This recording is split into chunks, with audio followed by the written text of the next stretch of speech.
Imagine living in a very small town, so quiet that people sometimes left their doors unlocked before going to sleep. Everyone knew everyone. Kids played in the streets late into the night without fear. And then, in one single night, everything changed. Not because of a fire, not because of a war, not even because of a natural disaster, but because of an unknown man who entered a house in the darkness and walked out leaving 8 people dead behind him. And the most disturbing part, nobody heard a thing, not even a single scream. If you enjoy real mysterious stories, make sure to like the video and subscribe right now, because the story I'm about to tell you tonight is not just a murder case. It's a living mystery that still haunts America to this day. And trust me, the deeper you go into it, the more you'll feel like there's something terrifying that still hasn't been uncovered. Let me take you back to 1912, to a small town called Villisca, a quiet place in the middle of Iowa. The population wasn't large, and life there was incredibly simple. People woke up early, worked all day, then went to sleep in complete peace. No cameras, no internet, no modern security systems, just trust between neighbors. And that's exactly what made what happened there feel like an impossible nightmare. On the evening of June 9th, the Moore family was living a completely normal day. Josiah Moore, a well-known businessman in town, lived with his wife Sarah and their 4 children, Herman, Catherine, Boyd, and Paul. That night, there was a church event in town. The children attended, laughed, played, and later returned home with 2 young guests, Lena and Ina Stillinger, sisters who were spending the night with the family. When I started researching the details of that night, what truly stood out to me was how disturbingly normal everything seemed.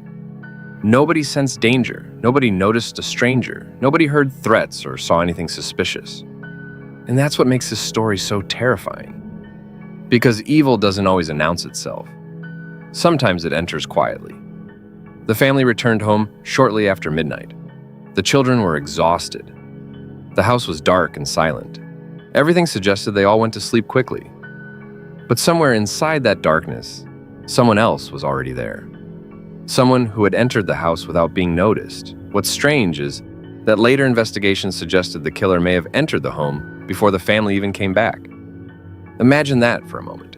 A stranger hiding inside a quiet house, waiting in the dark, listening to the children laughing, hearing them walk upstairs to sleep while silently watching the entire time. Let me tell you something. Just imagining that makes this story scarier than any horror movie. Because this wasn't a crime of sudden rage or impulse. This was patience. Cold patience. Someone waiting for the perfect moment. Around midnight or shortly after, the real nightmare began. The killer used an axe that was already inside the house. Investigators later confirmed this detail. He didn't bring a weapon with him. He simply took the axe from inside the home, then went upstairs to the parents' bedroom first. Reports said Josiah and Sarah Moore were murdered in their sleep. The attacks were unbelievably violent, so brutal that investigators believe the killer was driven by either intense hatred or severe psychological instability. Some blows were so devastating that the victims' faces became almost unrecognizable. And at this point, you'd expect the children to wake up, or someone to try escaping, but apparently that never happened. Or at least there's no clear evidence that it did. After killing the parents, the attacker quietly moved through the house, murdering the children one by one. And the hardest part to think about, the youngest child was only 5 years old. When I read the victims' names and ages, the case stopped feeling like an old crime file. It became a real human tragedy. Children who had just returned from a church event went to sleep believing the day had ended peacefully, never knowing someone was watching them from the darkness. The killer left no survivors. All 8 people died inside that house. But this is where the case becomes even stranger. After the murders, the killer didn't immediately leave. He stayed inside the house for some time. Investigators later found bizarre details. Every mirror in the house had been covered with cloth. Some windows were covered too. Even the victims' faces had been draped with fabric. To this day, nobody knows why. Some theories suggest the killer suffered from religious delusions or psychological disorders. Others believe the crime had ritualistic elements. But no theory was ever proven. Even more disturbing, the killer appeared to have washed his hands inside the house and even eaten food before leaving. Just imagine that horror. A man murders an entire family, then calmly sits inside their home as if nothing happened. Honestly, this case turned out far darker than I expected when I first started reading about it. I thought it was simply an old murder story, but every detail makes it more disturbing. The next morning, the town began sensing that something was wrong.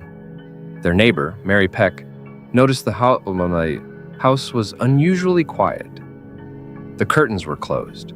Nobody had come outside, which was very unusual for the Moore family. At first, she assumed they were sleeping, but as time passed, she became worried. She walked to the house and knocked on the door. No answer. So she called for help. Moments later, one of the neighbors entered the house, and that's when one of the most horrifying moments in the town's history began. The man walked upstairs and within seconds came running back out in complete terror, screaming that everyone inside was dead. Imagine the town at that moment. A tiny community where everyone knew each other. And suddenly news spreads that 8 people were murdered with an axe inside a single house. Crowds gathered outside almost immediately. Panic spread everywhere. Some parents refused to let their children leave home after that night. And the worst part? The police were completely unprepared for a crime this massive. Because the house quickly filled with people, much of the crime scene was accidentally destroyed. People walked through the rooms, touched objects, and some even took souvenirs from the house. Imagine how disastrous that was for the investigation. The more I researched, the more I realized how primitive forensic investigations were back then compared to today. No DNA analysis, no advanced crime scene photography, no modern databases. And because of that, the case quickly descended into chaos. Even so, police searched desperately for suspects. But problem was, everything was a mystery. No reliable witness clearly saw the killer. No confirmed motive existed. No solid evidence pointed toward a single person. And that's when the theories began. One of the main suspects was a man named Frank Jones, a powerful businessman in town who reportedly had past conflicts with Josiah Moore. Some people believed the murders were revenge, but there was never any real evidence directly connecting him to the crime. Then another suspect appeared, William Mansfield. And honestly, this man was terrifying, because he had been linked to other accident murders in different places. Suddenly, a horrifying possibility emerged. Could a serial killer have been traveling from town to town? Was the Villisca murder just one piece of a much larger chain of killings? Some investigators genuinely believe so, especially because several similar axe murders occurred across the United States during that period. Families murdered in their sleep, inside locked homes, with axes. But once again, no definitive evidence was ever found. Every time people thought the mystery was finally close to being solved, a new problem appeared. Then, in the middle of all that chaos, another name entered the story. Reverend George Kelly. And this is where things become even stranger. Kelly was known as an eccentric and unstable man, and he happened to be in town when the murders occurred. Over time, police began focusing more heavily on him, especially after he behaved suspiciously during questioning. And then came the most shocking part. He confessed. But there was a huge problem. His confession was filled with contradictions. Sometimes he described details, then later completely changed his story. Some investigators believed he suffered from psychological issues that caused him to confess to crimes he never committed. Meanwhile, the town became deeply divided. Some people believed George Kelly was the real killer. Others believed he was just a disturbed man the police used because they failed to find the real murderer. And if you've made it this far, tell me in the comments, do you think the killer was someone from inside the town? Or a stranger who came and disappeared without a trace? Because every theory in this case feels more terrifying than the last. The trial itself became a huge event. Newspapers covered the story daily, and people followed every detail with fascination and fear at the same time.